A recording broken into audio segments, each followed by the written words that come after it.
Nagkatensyon, ano?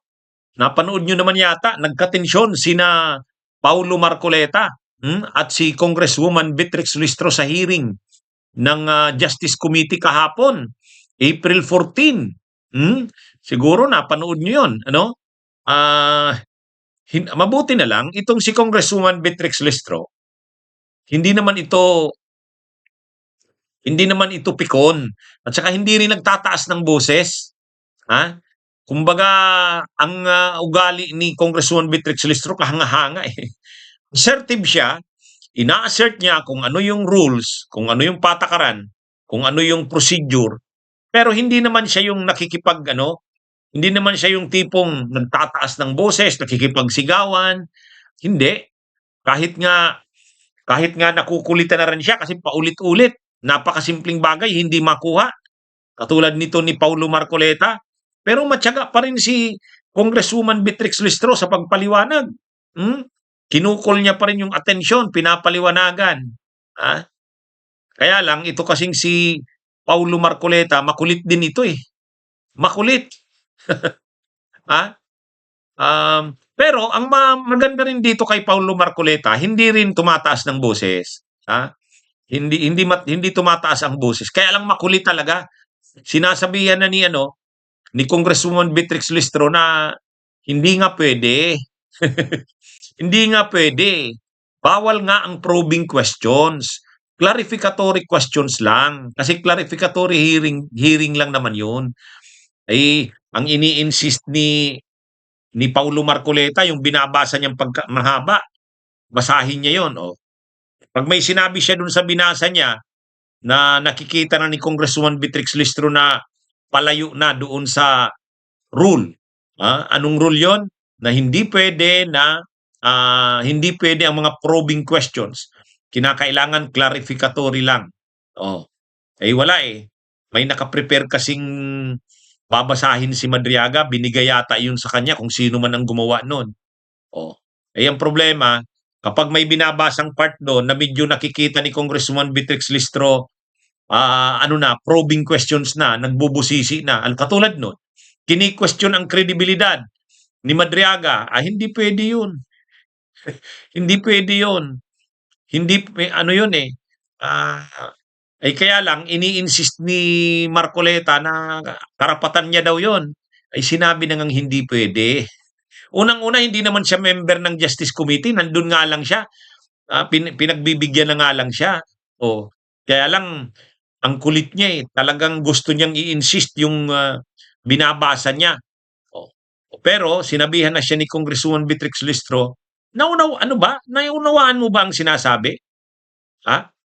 Yan bang binabasa mo, naunawaan mo ba yan? Parang hindi mo naunawaan eh. Kasi sinabi ni Congresswoman Beatrix Listro, yung binabasa ni Madriaga ay probing question na. Sabi ni Madriaga, hindi naman. Sabi niya, ano yan? Maliban na lang kung hindi mo naunawaan yung binabasa mo. Ha? Paulit-ulit ka na ini-insist mo yan. Hindi mo ba naunawaan yung binabasa mo? Sinupalpal na ni Congresswoman Beatrix Listro. Buti na lang malumanay si Congresswoman Beatrix Listro kapag nagsasabi ng kanyang punto. Kaya lang ayaw pa rin sumurinder ni Marcoleta. Ayun, nagkatensyon na. Kaya yung mga sinabi ni Marcoleta na lumalabag na sa rules, pina-strike sa records, pinaalis.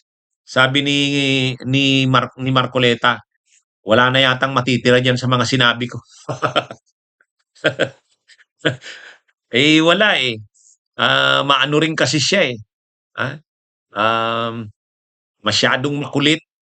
Pinipili talaga kung ano yung gusto niya. Sinabi na ngang hindi pwede.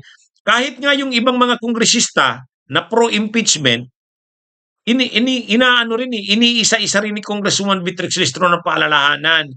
I want to remind you, Congressman, ganito, ano ka na, leading ka na sa probing questions, hindi pwede kasi clarificatory lang ito. Pero, yung iba, hindi na nakikipagkulitan,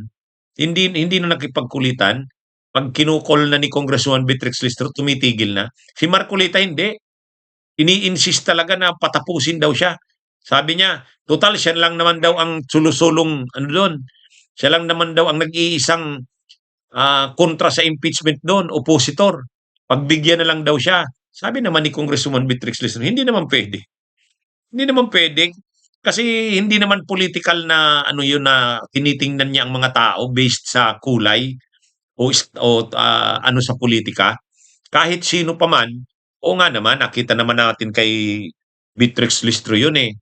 Kahit nga mga kasamahan niya sa mayorya, kapag ang questions ay probing na, pinapaalalahanan niya na hindi pwede yan. O, kaya ano, umaano na nga lang yung mga, kahit yung mga pro-impeachment na senador na medyo pag nagtatanong, lampas na eh. Lampas na dun sa nilinaw na rules.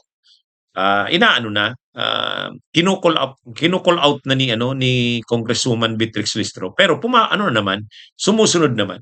Si Marcoleta lang yung ayaw. Ayaw. Kaya lang, wala naman siyang nagawa eh.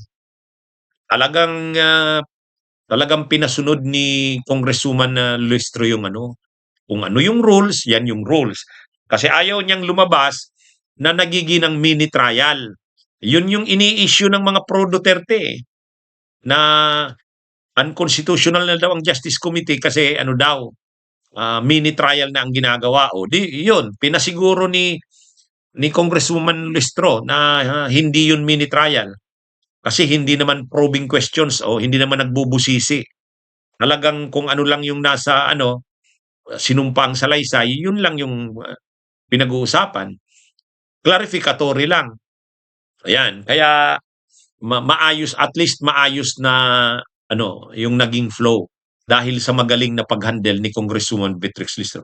Kahit ang makulit ni si Marcoleta, hindi na ano, hindi nagulo yung hearing. At least na-accomplish yung or ano yung objective ng unang araw na hearing. Bunyog, bunyog, halikan na kasama ka. Bunyog, kapag buklod ay may pag-asa. Luzon, Visayas, Mindanao, isa ang pananaw. Sa bagong Pilipinas ang bunyog isisigaw.